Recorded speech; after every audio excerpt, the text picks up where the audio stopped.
राजनीति कहाँ पुग्यो डाक्टर साहब? राजनीति बहुत अप्ठ्यारो ठाउँमा पुग्यो। हामी चुनावबाट राजनीतिक परिवर्तन हुँदैन। स्थानीय तहको निर्वाचन चाहिँ दलीय आधारमा हुनु हुँदैन। राजनीति बोक्न हुँदैन। एजेन्डा मुख्य कुरा होइन, तर सत्तामा पुग्ने कुरा चाहिँ मुख्य कुरा हो। एजेन्डा स्थापित गर्ने कुरै होइन, एजेन्डालाई चाहिँ बचाउने। अब यो प्रवृत्ति जुन गठबन्धनले सुरु गर्यो, वास्तवमा यो अनडेमोक्रेटिक। माओवादी जस्तो भायोलेन्सबाट आएको पार्टी र नेपाली काङ्ग्रेस जस्तो डेमोक्रेटिक पार्टीको गठबन्धन हुने, जित्नु नै उद्देश्य बनाइसके पछाडि त्यो राजनीति निरङ्कुशतातर्फ जान्छ। आउनु भएको छ, जस्तो बालेन्स आउनु भएको छ र हामी धेरै उम्मेदवार दिनुभन्दा पनि जहाँ राम्रा मान्छेहरू उठेका छन् उहाँहरूलाई समर्थन गर्नु पनि हाम्रो नैतिक कर्तव्य हो। भ्रष्टाचारको विरुद्धमा उभिनु पर्यो, दोस्रो एमसीसीको विरुद्धमा उभिनु पर्यो। त्यो कार्यकर्ताहरूले मानिराखेका छैनन्। काङ्ग्रेसले तोड दिए विभिन्न ठाउँमा, काठमाडौँभित्रै पनि, र व्यक्ति नै कन्टिन्यू हुने हो भने त्यो झन् घातक हुन्छ। विकल्प दिन सक्ने हो कि होइन भन्ने चुनौती देखा पर्यो, किनकि हामी मिल्नै सक्दा रहेन रहेछौँ। मलाई मेरै पार्टी प्यारो, अर्कोलाई अर्कैको पार्टी प्यारो, अर्कोलाई अर्कैको पार्टी प्यारो, यत्र पार्टी बोकेर अनि पृथक मुद्दा पनि, पृथक दृष्टिकोण पनि। चोर भन्नुभयो, चोरहरूसँगै तालमेल गर्दै जाने। उहाँ कमल थापाको बाटोमा, उहाँ आखिर त्यही एमालेसँग मिल्नु हुँदो रहेछ। हिजोको कमल थापाको प्रवृत्ति र उहाँको प्रवृत्तिमा त केही पनि फरक रहेन रहेछ। एकछिन भाषण गरेर अलिकति मान्छे आएर राजनीति हुँदैन। राजाले कुनै पनि पोलिटिकल पार्टीसँग सहकार्य गरेका छैनन्, राजा गर्दैनन्। राज संस्था आउँछ। राजेन्द्र लिङ्गदेनजी कमल थापाको आलोचनामा किन खुसी हुनु? म तीनटा मान्छेको नाम लिन्छु। एउटा बालनजी हुन सक्नुहुन्छ, निमकान्तजी हुन सक्नुहुन्छ, केशव स्थापितजी पनि हुन सक्नुहुन्छ। विविध घटनाक्रम र सन्दर्भमाथि केन्द्रित रहेर कुराकानी गर्नका निम्ति नेपालका लागि नेपाली पार्टीका नेता, वरिष्ठ अधिवक्ता डाक्टर सुरेन्द्र भण्डारी हामीसँग हुनुहुन्छ। डाक्टर साहब, स्वागत छ। धन्यवाद ज्योति सर। राजनीति कहाँ पुग्यो डाक्टर साहब? राजनीति बहुत अप्ठ्यारो ठाउँमा पुग्यो। निर्वाचन छ, निर्वाचनको माहौल छ। तपाईँहरूले कति ठाउँमा आफ्नो उम्मेदवारी दिनुभयो र तपाईँहरूको चुनावी तयारी कस्तो छ? अहिलेको यो जुन चुनावी माहौल छ यसलाई कसरी तपाईँहरू उपयोग गर्दै हुनुहुन्छ, बताइदिनुहोस् त। सबभन्दा पहिला त हाम्रो पार्टीको तर्फबाट शङ्ख चुनाव चिन्ह लिएर लगभग 2200-2300 साथीहरू मुलुकका विभिन्न ठाउँमा उम्मेदवार बन्नु भएको छ। त्यो आफैमा मेरो लागि चाहिँ ठुलो उपलब्धि हो, किनभने हामी चुनावबाट राजनीतिक परिवर्तन हुँदैन भन्ने विचार राख्ने व्यक्तिहरू, तर चुनावमा नजाँदाखेरि नेपालका लागि नेपाली चाहिँ अनडेमोक्रेटिक हो भन्ने आरोप लाग्ने भएकाले हामी चुनावमा गएका हौँ। चुनावमा हामीले धेरै ठुलो प्रायोरिटी दिएनौँ। त्यसैले चुनावमा जो साथीहरू उठ्नु भएको छ, जुन एजेन्डालाई स्वीकार गर्नुभएको छ, त्यो चुनावमा उठ्नु नै हाम्रो लागि जित हो। त्यसले यसलाई हामीले चुनावलाई खर्चिलो पाराले भड्किलो बनाएर प्रचार प्रसार गरेर मतदाता किनेर उम्मेदवार किनेर जुन किसिमको एउटा विकृत निर्वाचन मुलुकमा छ, त्योभन्दा फरक किसिमको बिना पैसा एजेन्डाप्रति आस्था राखेर निर्वाचनमा उठ्ने र त्यही किसिमले आफ्नो एजेन्डालाई निर्वाचनमा प्रचार प्रसार गर्ने माध्यमको रूपमा मात्रै हामीले निर्वाचनमा लियौँ। तर अन टप अफ द्याट हामीले सँगसँगै स्थानीय तहको निर्वाचन चाहिँ दलीय आधारमा हुनु हुँदैन। त्यसले समाजमा ज्यादै ठुलो विकृति निम्त्यायो, समाजलाई विभाजित बनायो र स्थानीय सरकार भनेको नागरिकको दैनिक जीवनमा सरकार राख्ने सरकार हो, जन्मदेखि मृत्युसम्मको सेवा दिने सरकार हो।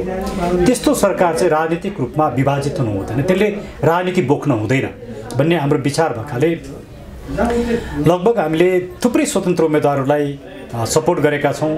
अहिले स्वतन्त्र उम्मेदवारी अभियान भन्ने सुरु भएको छ। त्यस अन्तर्गत लगभग 5500 मानिसहरू स्वतन्त्र उम्मेदवारको रूपमा मुलुकभरि उठ्नु भएको छ। त्यो पनि एउटा ठुलो उपलब्धिको रूपमा मैले लिएको छु। यसले के देखिन्छ भने अहिलेको समग्र निर्वाचनलाई हेर्दाखेरि 2-3वटा राजनीतिक प्रवृत्तिहरू देखिए। एउटा प्रवृत्ति एजेन्डा मुख्य कुरा होइन, एजेन्डालाई भर्याङ बनाउने, तर सत्तामा पुग्ने कुरा चाहिँ मुख्य कुरा हो। त्यस कारणले गर्दाखेरि जोसँग जहाँ मिल्न सकिन्छ त्योसँग मिलेर चुनाव जित्ने। एजेन्डा मिल्नै परेन, एजेन्डाप्रतिको आस्था कमिटमेन्ट नै रहेन, एजेन्डा स्थापित गर्ने कुरै रहेन, एजेन्डालाई चाहिँ बचाउने, बेच्ने र आफ्ना मानिसहरूलाई सत्तामा पुर्याउने। अब यो प्रवृत्ति जुन गठबन्धनले सुरु गर्यो, वास्तवमा यो अनडेमोक्रेटिक हो। डेमोक्रेसीमा गठबन्धन गरेर चुनाव लडिँदैन, आफ्ना राजनीतिक विचारका लागि लडिन्छ। कि त उहाँहरू सबै एउटै पार्टी बन्नु पऱ्यो, त्यो राम्रो कुरा हो। एउटै पार्टी बन्नुहुन्छ भने द्याट्स फाइन। तर माओवादी जस्तो भायोलेन्सबाट आएको पार्टी र नेपाली काङ्ग्रेस जस्तो डेमोक्रेटिक पार्टीको गठबन्धन हुने, जो एमालेमा सँगै बस्न सक्नु भएन, नेपाल कम्युनिस्ट पार्टी फुटाउनु भयो, उहाँहरूको गठबन्धन घटकसँग नेपाली काङ्ग्रेस मिल्ने, अनि एमाले राप्रपासँग मिल्ने, राप्रपा गठबन्धनसँग मिल्ने, त्यो जुन किसिमको देखियो यसले एजेन्डाको एक किसिमको अन्त्य र राजनीति चाहिँ स्वच्छन्दता र निरङ्कुशतातर्फको राजनीति। निरङ्कुशता किन भनेको भने जित्नु नै उद्देश्य बनाइसके पछाडि त्यो राजनीति निरङ्कुशतातर्फ जान्छ। त्यसले निरङ्कुशतातर्फको राजनीति, स्वच्छन्दतातर्फको राजनीति, एजेन्डाविहीन राजनीति जुन मुलुकमा देखियो त्यसको लागि अहिलेको गठबन्धन, एमाले, राप्रपा, मधेसवादी दलहरू सबै उत्तिकै जिम्मेवार छन्। र यो एउटा ठुलो चिन्ताको विषय, राजनीति चाहिँ अस्तव्यस्त भएको मैले देखेँ। खालि नेपालका लागि नेपाली पार्टी मात्रै एउटा यस्तो पार्टी हो जो आफ्नो एजेन्डाप्रति कमिटेड छ, कसैसँग उसले सहकार्य गरेको छैन। हामी 1 भोट आओस्, 10 भोट आओस्, हारौँ जितौँ, यो कुरा हाम्रो महत्त्वपूर्ण कुरा होइन। हामी एजेन्डाको लागि कमिटेड छौँ भन्ने कुरा स्थापित गर्नु थियो। हामी एउटा डेमोक्रेटिक पोलिटिकल पार्टी हो भन्ने कुरा स्थापित गर्नु थियो। त्यो कुरामा हाम्रा साथीभाइहरू लाग्नुभयो। हुन त निर्वाचनको विषयलाई लिएर मेरो धेरै भूमिका रहेन, म आफ्नै अध्ययन अनुसन्धानमा नै म अहिले लागिराखेको छु।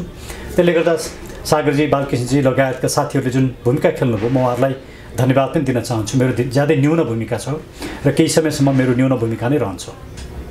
डाक्टर साहब, यसो भन्दै गर्दा नि ठ्याक्कै नेपालका लागि नेपाली पार्टीले आफ्नो शङ्ख चिन्हबाट निर्वाचन लड्ने गरी स्वतन्त्रलाई सघाउने त आफ्नो ठाउँमा छँदैछ, उपस्थिति नभएका ठाउँमा स्वतन्त्रलाई सघाउने नीति त तपाईँहरूको छँदैछ।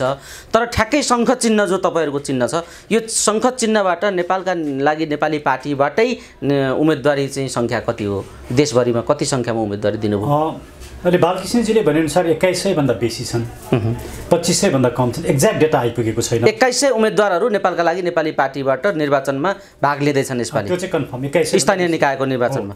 काठमाडौँलाई कसरी हेर्नु भएको छ? को हुनुहुन्छ काठमाडौँ? काठमाडौँमा वास्तवमा हामीले राम्रो मेयर नै पाएनौँ। हुन त म यो निर्वाचनमा उम्मेदवारीको क्रममा निर्वाचनमा मेरो भूमिका लगभग शून्य नै छ। म लाग्नै सकिनँ, म लाग्दै लागिनँ। त्यसका पछाडिका 2-3वटा कारण हुन्। एउटा कारण चाहिँ के हो भने म दलीय आधारमा निर्वाचनमा जाने पक्षमै छैन। ठिक छ, तपाईँ लाग्नु भएन, तैपनि तपाईँको पार्टी लागेको छ। तर नेपालका लागि काठमाडौँलाई किन छोड्नुभयो? किन तपाईँहरूले काठमाडौँलाई त्यति प्राथमिकतामा राख्नु भएन यो विषय भन्ने म तपाईँलाई एउटा चाहिँ के छ भने केही स्वतन्त्र उम्मेदवारहरू आउनु भएको छ, जस्तो बालन शाह आउनु भएको छ। उहाँ कस्तो हुनुहुन्छ मलाई थाहा छैन, मेरो उहाँसँग सम्पर्क। स्वतन्त्र उम्मेदवार त आउनुभयो, निमकान्त पाण्डेजीले पनि उम्मेदवारी दिनुभएको छ। आउनुभयो होइन, यस्ता धेरै साथीहरू आउनु भएको छ। अब उहाँहरूको एजेन्डा हामी हेर्छौँ, उहाँहरूको व्यक्तित्वलाई हेर्छौँ, उहाँहरूका भूमिकाहरू, उहाँहरूको स्ट्राटेजी के छ त्यसलाई हेर्छौँ। र हामी धेरै उम्मेदवार दिनुभन्दा पनि जहाँ राम्रा मान्छेहरू उठेका छन् उहाँहरूलाई समर्थन गर्नु पनि हाम्रो नैतिक कर्तव्य हो। त्यसैले हामीले काठमाडौँमा एक त हामी आफैले पनि हामीले खोजे जस्तो राम्रो उम्मेदवार पाएनौँ। दोस्रो, जो साथीहरू एउटा स्वतन्त्र उम्मेदवारको रूपमा आइरहनु भएको छ उहाँहरूलाई हामीले सघाउन सक्ने हुन्छ। अब केशव स्थापितजी नै पनि काठमाडौँको सन्दर्भमा धेरै महत्त्वपूर्ण काम गर्नुभएको, काठमाडौँले धेरै योगदान दिनुभएको व्यक्ति उठ्नु भएको छ। उहाँलाई हामीले डिसमिस गर्नुपर्ने या उहाँको विरोध गर्नुपर्ने कारण मैले देखेको छैन। त्यसैले हुनसक्छ हामीले केशव स्थापितजीलाई कुनै सहकार्य नगरिकन, उहाँहरूसँग कुनै गठबन्धन नगरिकन समर्थन पनि गर्न सक्छौँ। हामी कुन लाइनमा जान्छौँ अझै क्लियर छैन, किनकि भर्खर हिजो मात्रै अब उम्मेदवारीको प्रक्रिया सिद्धिएको छ। हामी आन्तरिक छलफलमै छौँ। तर हामी राम्रो मान्छेलाई, जहाँ हाम्रा उम्मेदवार छैनन् त्यहाँ राम्रा मान्छेलाई, जहाँ हाम्रा उम्मेदवार छन् ती उम्मेदवारलाई, नभएका ठाउँमा स्वतन्त्र उम्मेदवारलाई, स्वतन्त्र उम्मेदवार पनि ठिक छैनन् भने राम्रा उम्मेदवारलाई हामी सपोर्ट गर्छौँ। तपाईँहरूको नीति त्यो छ अहिले? अब राम्रा उम्मेदवार भनेको भन्ने प्रश्न उठ्छ। हाम्रा 2-3वटा क्राइटेरिया छन्। पहिलो, भ्रष्टाचारको विरुद्धमा उभिनु पऱ्यो। दोस्रो, एमसिसीको विरुद्धमा उभिनु पऱ्यो। तेस्रो, लिपुलेक, कालापानी लगायतका राष्ट्रियताका इस्युमा खरो उत्रिनु पऱ्यो।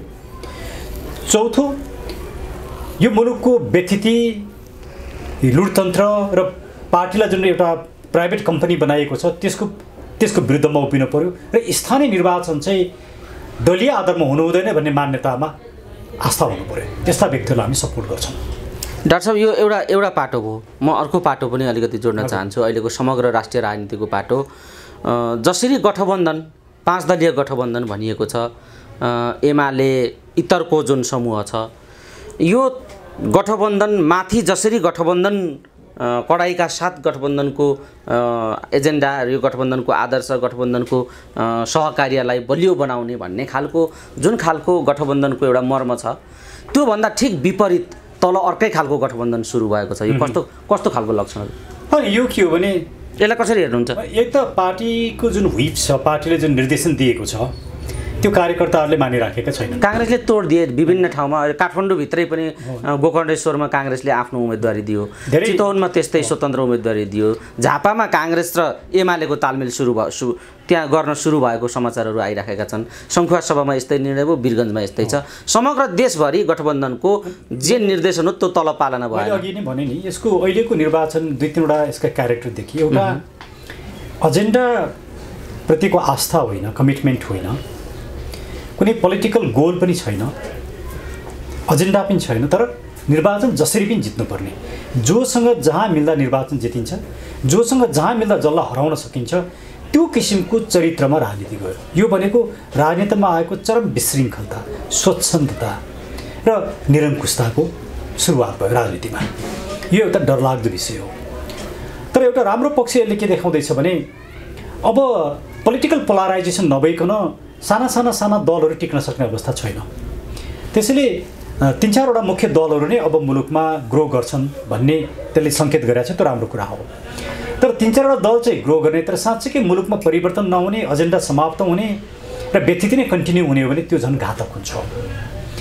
र अर्को एउटा यो इलेक्सनले के देखायो भने हामी जस्ता जो विकल्प दिन्छौँ भन्नेहरू थियौँ, म धेरैको नाम लिन्न, हामीहरू एक किसिमले विकल्प दिन सक्ने हो कि होइन भन्ने चुनौती देखा पर्यो। किनकि हामी मिल्नै सक्दा रहेन रहेछौँ, एकअर्कासँग सहकार्य नै गर्न सक्दा रहेन रहेछौँ, एउटै दल बनाउनै सक्दा रहेछौँ। मैले भनेको थिएँ कि यदि हामी साँच्चै मुलुकप्रति केन्द्रित छौँ भने यी आफ्ना दलहरू बन्द गरौँ, एउटा नयाँ राजनीतिक संरचनामा जाउँ, एउटा नयाँ सिराबाट हामी सुरु गरौँ मुलुकको राजनीति। त्यो भयो भने पिपुलले पनि पत्याउँछ र हामी सबै एक ठाउँ अटाउन पनि सक्छौँ। मलाई मेरै पार्टी प्यारो, अर्कोलाई अर्कैको पार्टी प्यारो, अर्कोलाई अर्कैको पार्टी प्यारो, यत्र पार्टी बोकेर र कसैसँग नमिलिकन खालि आलोचना मात्रै गरेर कहीँ पनि पुगिँदैन। यसले यो अर्को एउटा विषम राजनीतिक परिस्थिति, वैकल्पिक राजनीतिको चेतना नै ह्रास भएको या वैकल्पिक राजनीति दिन्छु भन्नेहरूले साँच्चै नै विकल्प दिन नसकेको एउटा तितो अवस्था पनि एकातिर देखिएको छ। त्यसैले अहिलेको राजनीति मैले सुरुमा भने नि एकदमै अस्तव्यस्त छ। इलेक्सन हुन्छ, मान्छेहरू जितेर आउँछन्, तर त्यसले खासै परिवर्तन या अपेक्षा पुरा गर्न सक्दैन। होइन, विकल्प दिने कुरामा नागरिकको चेतना, राजनीतिक पार्टीहरूको मनोविज्ञान यी सबै कुराले सही ढङ्गले काम गरिराखेको देखिँदैन भन्ने एउटा कुरा त छँदैछ। जसरी विकल्पको आवश्यकता हो राजनीतिलाई, त्यस्तो पैदा हुन सकेन भन्ने चिन्ता त सर्वत्र छँदैछ। अब यसले एकातिर निराशामा लगेको छ भने अर्कातिर होइन लागिराख्नुपर्छ भन्ने अर्को स्थिति पनि देखा परेको छ। तर डाक्टर साहब एउटा कुरा बताइदिनुहोस् त, यो गठबन्धनको अनुशासन किन उल्लङ्घन भयो त? यसले कस्तो रिजल्ट ल्याउँछ, तपाईँले कसरी आकलन गर्नुभएको छ? सबैका स्वार्थ छन्। स्वार्थ कस्तो छ भने म मेयरको उम्मेदवार भएँ भने, मैले हारे पनि मेयरको उम्मेदवार हो भनेर त समाजमा चिनिन्छ नि। जित्ने त एउटाले हो, जित्ने त एउटाले, तर हारे पनि ऊ मेयरको उम्मेदवार हो भन्ने एउटा इज्जत प्रतिष्ठा समाजमा चिन्ने कुरा हुन्छ। यो एउटा व्यक्तिगत लालसा त्यसले पनि काम गरेको छ। अनि अर्कोतिर हाम्रो पार्टीको उद्देश्यभन्दा विपरीत अनहोली अलायन्स, काङ्ग्रेसले कम्युनिस्टसँग मिल्ने, कम्युनिस्टले कोसँग मिल्ने, राप्रपाले कोसँग मिल्ने, यो एजेन्डाविहीन र विचारविहीन जुन विसङ्गति देख्यो, केही मानिसहरू आफ्नो विचारप्रति आस्थावान मानिसहरू बागी बने, विद्रोही बने, त्यो पनि हो। तर समग्रतामा यो अलायन्सको जुन कन्सेप्ट आयो, गठबन्धन गरेर जित्नुपर्ने जुन विचार अवधारणा आयो, त्यो नै अनडेमोक्रेटिक हो भन्ने कुराले पनि काम गरेको छ। एउटा मात्रै फ्याक्टर छैन, मल्टिपल फ्याक्टर्स छन्। यसले एकातिर विद्रोह पनि जन्माइराखेको छ, सँगसँगै अर्कोतिर अनडेमोक्रेटिक प्र्याक्टिसेसहरूलाई पनि झनै मजबुत बनाइराखेको छ। तर यो अहिलेको राजनीति चाहिँ एकदमै क्लोजली यसलाई हेर्नुपर्ने, अब्जर्भेसन गर्नुपर्ने र एउटा नयाँ किसिमबाट अब समीक्षा गर्नुपर्ने मुलुकको राजनीतिलाई बेला आइसकेको छ। र यो समीक्षा गरेर एउटा नयाँ निचोडमा, नयाँ ढाँचामा पुग्नुपर्ने आवश्यकता छ।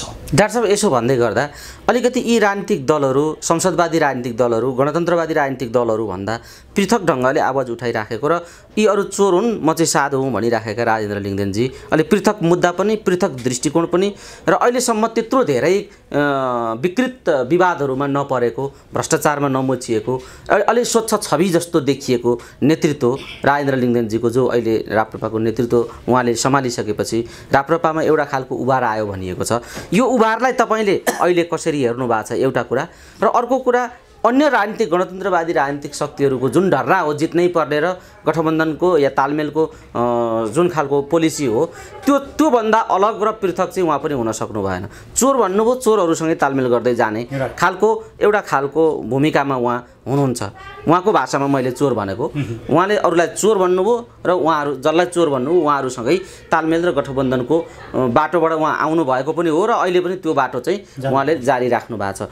यो किन भएको छ र उहाँको भनाइ र गराइ, कथनी र करनी भन्छन् नेपाली समाजमा, यो किन मिलिराखेको छैन, यसलाई कसरी हेर्नु भएको छ? मैले यहाँले नै मलाई राजेन्द्र लिङ्गदेनको बारेमा सोधेको प्रश्न 2-3 महिना अगाडि जस्तो लाग्छ। यहाँसँगै मैले बोलेको थिएँ। मैले यहाँलाई त्यो बेला भनेको कुरा फेरि म रिमाइन्ड गराउँछु। म त्यही कुरा भन्छु कि राजेन्द्र लिङ्गदेनजी एउटा राम्रो मान्छे थिए, हामीले पनि साथ सहयोग गरेकै मान्छे, अपेक्षा गरेको मानिस हो। तर उहाँले बाटो बिराउनु भयो। उहाँ कमल थापाको बाटोमा हिँड्नुभयो। उहाँ सत्तामुखी भन्नुभयो। चुनावबाट राजा पनि आउँदैनन्, हिन्दू धर्म पनि आउँदैन। उहाँको एजेन्डा दिने दुईवटा एजेन्डा, मुख्य एजेन्डा, यी दुईटै कुरा चुनावबाट आउँदैनन्। तर उहाँ के भनिरहनु भएको छ भाषण गर्दा? हामी राजा ल्याउँछौँ, धर्म स्थापित गर्छौँ, जुन गलत कुरा गरिरहनु भएको छ। त्यसैले एजेन्डाप्रति उहाँको आस्था थिएन भन्ने कुरा मैले त्यो बेला भनेको थिएँ। अहिले आएर के प्रमाणित गरेँ? उहाँ आखिर त्यही एमालेसँग मिल्नु हुँदो रहेछ, त्यही गठबन्धनसँग मिल्नु हुँदो रहेछ भनेपछि हिजोको कमल थापाको प्रवृत्ति र उहाँको प्रवृत्तिमा त केही पनि फरक रहेन रहेछ। जसरी पनि जित्नुपर्ने, सत्तामा जानुपर्ने उहाँको प्रवृत्ति रहेछ भनेपछि एजेन्डाप्रतिको कमिटमेन्ट होइन भन्ने कुरा देखियो। र म अझै पनि अरू पोलिटिसियनभन्दा मेरो राजेन्द्र लिङ्गदेनप्रति अहिले पनि सफ्ट कर्नर छ। म अहिले पनि उहाँलाई अरूलाई भन्दा बेटर मान्छेको रूपमै हेर्छु। व्यक्तिगत रूपमा त्यो राख्नु जरुरी पनि छ, किन उहाँले त त्यस्तो राष्ट्रिय एउटा भूमिकामा गएर कुनै काम गर्न पाउनु भएको छैन, देखिएको पनि छैन होइन। त्यो अझै उहाँले अब आफूलाई आत्मसमीक्षा गर्ने बेला आयो। एकछिन भाषण गरेर अलिकति मान्छे आएर राजनीति हुँदैन, त्यसले मात्रै कहीँ पुगिँदैन। एजेन्डा हो राजनीति भनेको, एजेन्डाप्रतिको कमिटमेन्ट हो। एजेन्डा उहाँले जसरी एउटा भर्याङ बनाउनु भयो, त्यो गल्ती गर्नुभयो, त्यसलाई छोड्नुहोस्, एजेन्डाप्रति निष्ठावान बन्नुहोस् र एजेन्डालाई साटेर या भजाएर यिनै गठबन्धन, यिनै सत्ताधारीहरूसँग मिलेर सत्तामा पुग्ने सपना छोड्नुहोस् र आउनुहोस्, आन्दोलनमा आउनुहोस्। आन्दोलनको माध्यमबाट मात्रै परिवर्तन हुन्छ। के एजेन्डा छोड्नु पर्यो? म चुनावमै जान्छु, यही सिस्टमभित्र बस्छु, जति सक्छु यही सिस्टमभित्रबाट म करेक्सन गर्छु, इम्प्रुभ गर्छु भन्नु पर्यो। त्यो भन्न पाइन्छ। म यो एजेन्डाले स्थापित गर्न सक्दिनँ भन्न पाइन्छ। तर एजेन्डा पनि भन्ने अनि चुनाव पनि गर्ने यो चाहिँ कन्ट्राडिक्सन हो, यसले सम्भव छैन। त्यसले उहाँलाई म अहिले पनि अनुरोध गर्छु कि उहाँले बाटो बिराउनु भएको छ, कमल थापाको पाथमा हिँड्नुभयो, त्यो छोड्न जरुरी छ। त्यो छोडेर त्योभन्दा बाहिर आउनुभयो भने अझै पनि उहाँ यो मुलुकको एउटा आशाको रूपमा काम गर्न सक्नुहुन्छ। डाक्टर साहब, एउटा प्रसङ्ग, यही प्रसङ्गमा राजेन्द्र लिङ्गदेनलाई महाराजको आशीर्वाद हो भन्ने कुराको तीव्र भण्डाफोर कमल थापाजीले गर्नुभयो। जुन कमल थापाले गर्नुभयो त्यसको खण्डन दरबारले पनि गरेन, ज्ञानेन्द्र सरकारको सचिवालयले पनि गरेन र त्यो आलोचनामा साह्रै न्यानो पनि मान्नुभयो राजेन्द्र लिङ्गदेनले। राजेन्द्र लिङ्गदेनको पङ्क्तिबाट पनि त्यत्रो धेरै यसको खण्डन भएन। काहीँ न काहीँ कमल थापाका आरोपहरूको न्यानो नै उहाँले मान्नुभयो भन्ने खालको राजनीतिक उहाँको भूमिकामा त्यो देखियो। तर आज उहाँ निर्वाचनको मुखमा जे गर्दै हुनुहुन्छ, फेरि राष्ट्र संस्था र गणतन्त्र बीचका अन्तर्द्वन्द्वहरूका बीचमा उहाँले गरेका कुराहरूको तालमेल चाहिँ हुँदैन। तर मान्छेको बुझाइ के छ? यो राजेन्द्र लिङ्गदेनको स्वर होइन, काहीँ न काहीँ निर्मल निवासको स्वर पनि हो। उहाँको पार्टीले जे बोल्छ त्यहाँ काहीँ न काहीँ दरबारको भिजन पनि छ भन्ने मान्छेको मनोविज्ञान छ। तर यहाँ तालमेल चाहिँ यस्तो खालको छ भनेपछि यो राजा र लिङ्गदेनको बिचको जुन विषय छ यसलाई अलिकति क्लियर गरिदिनु न, के हो? म प्रश्न पारिदिनु त।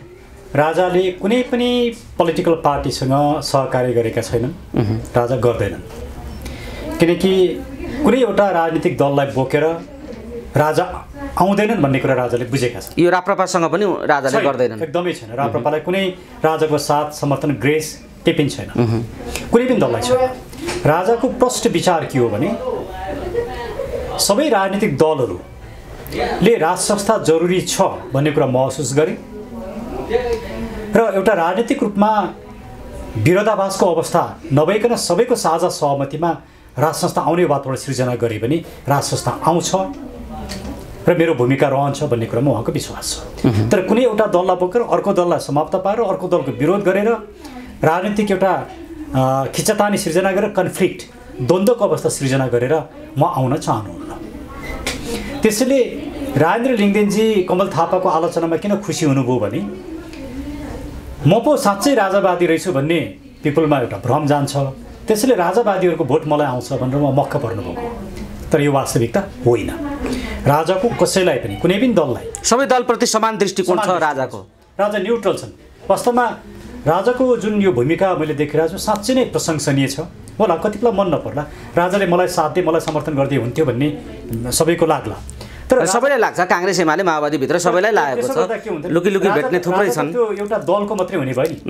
त्यसले तपाईँले एउटा कुरा विचार गर्नुहोस्, राजावादी भनेको राजाका वरिपरिका दरबारका मान्छेहरू जो सुरेन्द्र भण्डारीले भने जस्तो राजा ल्याउने त राजा नल्याउने बेटर भनेर जसले भन्थे, जो मेरो विरुद्धमा लागे, राजाको भूमिका र राजाका विचार चाहिँ मेरा विचारसँग ठ्याक्कै मिल्छन्। कुनै दलको होइन कि मुलुकको एकताको प्रतीकको रूपमा राजा रहनुपर्छ। राजाले राजनीति गर्नु हुँदैन, राजनीतिभन्दा माथि उठ्नुपर्छ। राजनीति पोलिटिकल पार्टिजहरूले नै गर्ने हो, पिपलले नै गर्ने हो र पिपल नै सभरेन हो। पोलिटिकल पावरको सोर्स पनि पिपल नै हुन् र स्टेट पावरको सोर्स पनि पिपल हुन्। त्यो कुरा राजाले स्वीकार गर्छ। त्यो गर्नु भनेको के हो भने एउटा दललाई बोकेर च्यापेर राजा न निर्वाचनमा सपोर्ट गर्छन् न आउन चाहन्छन्। डाक्टर साहब यो ठ्याक्कै तपाईँले क्लियर गरिदिनुभयो। विषय मलाई लाग्छ मैले क्लियर बनाएँ होला। क्लियर बनाउनु भयो। अब एउटा कुरा अर्को बताइदिनुहोस्, अहिले जे परिस्थिति तयार भएको छ र तपाईँहरू जे एजेन्डामा हुनुहुन्छ, राप्रपा जे एजेन्डामा छ, यी एजेन्डाहरूको भेट हुने सम्भावना छ कि छैन? होइन, एजेन्डाको भेट हुन कति बेर सक्छ भने राप्रपा बन्द गर्नुपर्छ, नेपालका लागि नेपाल पनि बन्द गर्नुपर्छ, विभिन्न राष्ट्रवादी समूह गुट सब बन्द गर्नुपर्छ, एउटा नयाँ राजनीतिक संरचनामा जानुपर्छ। त्यहाँ भेट हुन्छ। त्यहाँ भेट हुन्छ, अन्यथा भेट हुँदैन। डाक्टर साहब एउटा कुरा बताइदिनुहोस्, जतिखेर राजेन्द्र लिङ्गदेन पार्टीको महाधिवेशनमा उठ्दै थिए, महाधिवेशन चलिराखेको थियो राप्रपाको, त्यसबेला राजेन्द्र लिङ्गदेनलाई पार्टीको अध्यक्ष बनाउनका निम्ति तपाईँका बलबुताले भ्याएसम्म सबै भूमिका प्रयोग गर्नुभयो भन्ने बाहिर चर्चा छ र त्यहाँभित्र एउटा गोप्य मिटिङ भएको थियो। उनी अध्यक्ष हुनुभन्दा अगाडि तपाईँ लगायत राजेन्द्र लिङ्गदेन लगायत अन्य केही मानिसहरूका बिचमा गोप्य संवाद भएको थियो भन्ने कुरा पनि बाहिर आएको छ। त्यो गोप्य बैठक के थियो? त्यो गोप्य बैठकमा के सल्लाह भएको थियो? राजेन्द्रले त्यो सल्लाह किन मानेनन् बताइदिनुहोस् त। अब यति धेरै नेटिग्रिटीमा जानु राम्रो हुँदैन, तर म यहाँको प्रश्न आइसके पछाडि धेरै कन्फ्युजन पनि आएको कारणले कति कुरा चाहिँ भनिदिउँ भने, वास्तवमा धवलजी, राजेन्द्रजी र मेरो बिचमा भएको मिटिङ हो र त्यो मिटिङमा नै मैले राजेन्द्रजीलाई राप्रपाको अध्यक्षको लागि प्रस्ताव गरेको हो र त्यहाँबाटै यो सबै कुरा सुरु भयो। यसको सुरुवात त्यहाँबाट भयो। मैले यो कुरा त अस्ति बिर्सिसकेका थिएँ। एउटा मिटिङमा धवलजीले नै भनिदिनु भयो। बिर्सिनु भन्दा पनि यो नभन्न चाहनु भएको हो तपाईँले, जस्तो म भन्न चाहँदैन थिएँ। धवलजीले नै यो कुरा भनिदिइसके पछाडि अरू साथीहरूले पनि सोध्नु, मैले हो भनेर भने। हामी सबै वास्तवमा राजेन्द्र लिङ्गदेनजीलाई एउटा नयाँ नेतृत्वको रूपमा स्थापित गराउन चाहन्थ्यौँ र कमल थापा प्रवृत्तिलाई हामी अन्त्य गर्न चाहन्थ्यौँ। त्यो कुरा प्रष्ट। तर अहिले राजेन्द्र लिङ्गदेनजी त्यही कमल थापा प्रवृत्तिमा जानुभयो। हाम्रो गुनासो त्यहाँनिर, उहाँ गलत बाटोमा जानुभयो। तर उहाँ खराब मान्छे होइन, अझै पनि सम्भावना छन्। यो स्थानीय तहको निर्वाचनले धेरै कुरा सिकाउँछ, हामी सबैलाई सिकाउँछ। डाक्टर साहब, हामी कुराकानीको अन्तिम चरणमा छौँ। जाँदा जाँदै यो स्थानीय निकायको निर्वाचन, मनोनयन लगायत जुन अहिले यो माहौल बनेको छ, यो स्थानीय निकायको चुनावले कस्तो खालको राजनीतिक सकारात्मक पाटो निर्माण गर्ला तपाईँलाई लागेको? अनि सकारात्मक पाटो चाहिँ गाउँ गाउँमा अब भ्रष्टाचारीहरूको विरुद्धमा आवाजहरू उठ्छन्, त्यो एउटा सकारात्मक कुरा हो। राम्रा क्यान्डिडेटहरूलाई मत दिने प्रयास हुन्छ, त्यो राम्रो कुरा हो। तर समग्रतामा अहिले पनि यिनै ठुला पार्टीका मानिसहरू नै जित्छन्, त्यही विकृति नै स्थापित हुन्छ। मैले अघि भनेको राजनीतिका जुन विकृति छन्, जोसँग पनि मिलेर जित्ने जुन प्रवृत्ति नै हाबी हुन्छ, त्यसले राजनीतिलाई झनै दुर्गन्धित बनाउँछ, धमिलो बनाउँछ र सङ्कटपूर्ण बनाउँछ। तर एउटा राम्रो पक्ष के हुनसक्छ भने अब धेरै पार्टी होइन थोरै पार्टी पोलराइजेसन भएर थोरै पार्टीहरूमा मुलुक आउँदो पार्लियामेन्ट्री इलेक्सनसम्ममा धेरै ठुला गठबन्धनहरू या पार्टी मर्ज हुने अवस्थामा पुग्न सक्छ। त्यसले एउटा राम्रो परिणाम ल्याउन सक्छ। जाँदै जाँदै के भन्न चाहनुहुन्छ? अरू छुटेको केही छ कि? म के भन्न चाहन्छु भने यो मुलुकमा राजनीतिक परिवर्तन जरुरी छ। राजनीति नराम्रोसँग बिग्रेको छ। राज्यका सबै निकायहरू बिग्रेका छन्।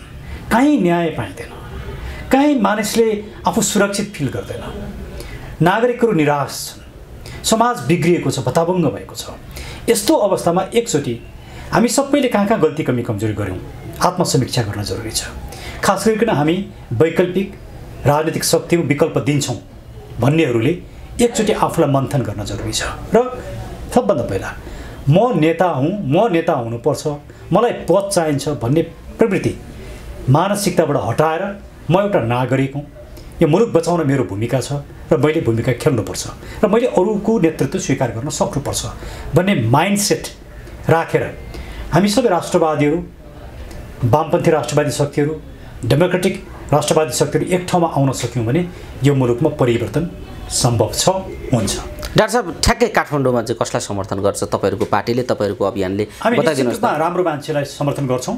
ठ्याक्कै बताइदिनुहोस् न, खुलेर बताइदिनुहोस् त कसलाई समर्थन गर्नुहुन्छ? स्वतन्त्र उम्मेदवार बालन शाहलाई गर्नुहुन्छ कि स्वतन्त्र उम्मेदवार निमकान्त पाण्डेजीलाई समर्थन हुन्छ कि यही नेकपा एमालेका काङ्ग्रेसका नेताहरूलाई हुन्छ कि? उहाँहरूका एजेन्डा हामी हेर्छौँ, उहाँहरूका संवाद हामी हेर्छौँ र म तिनवटा मान्छेको नाम लिन्छु। एउटा बालनजी हुन सक्नुहुन्छ, निमकान्तजी हुन सक्नुहुन्छ, केशव स्थापितजी पनि हुन सक्नुहुन्छ। किनकि केशव स्थापितजीले काठमाडौँको सदरमा राम्रो काम गर्नुभएको छ। त्यसैले यी तिनवटा मध्ये कसैलाई हामी समर्थन गर्न सक्छौँ। खुलेर यसको बारेमा निर्णय गर्नुहुन्छ तपाईँहरूले? एउटा छिटै निर्णय गर्छौँ। निर्णय गर्नुहुन्छ। हवस् डाक्टर साहब, समय दिनुभयो। यो समय र संवादका लागि यहाँलाई धेरै धेरै धन्यवाद।